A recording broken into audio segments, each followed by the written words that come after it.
I say, unaweza kuamini kwamba Cristiano Ronaldo toka ametangazwa kuwa miongoni mwa wamiliki wa klabu ya Almeria haijapita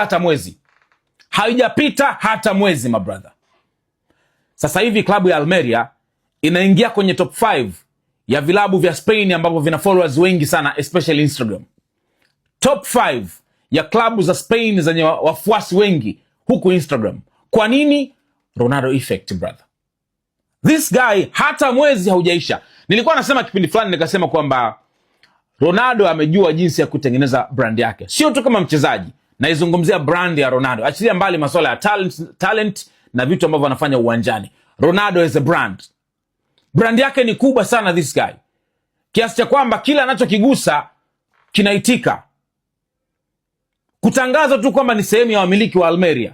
Almeria anashiriki Segunda, anacheza Segunda ligi kule. Segunda division. Hata hayupo La Liga. Lakini kuna mashabiki wafuasi wa Ronaldo wameshaanza kumfuatilia Almeria.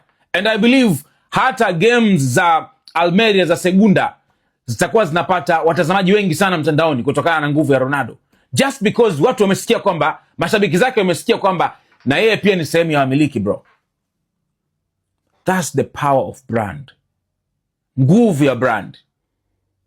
You can't even imagine. Yani huwezi ukafikiri kwamba ka klabu kama ka Almeria sasa hivi hakatakuwa tena ka klabu. Tutakuwa tunaiaddress kama klabu ya Almeria kwa sababu ya kuna uzito wa Ronaldo pia umeongezeka hapo man.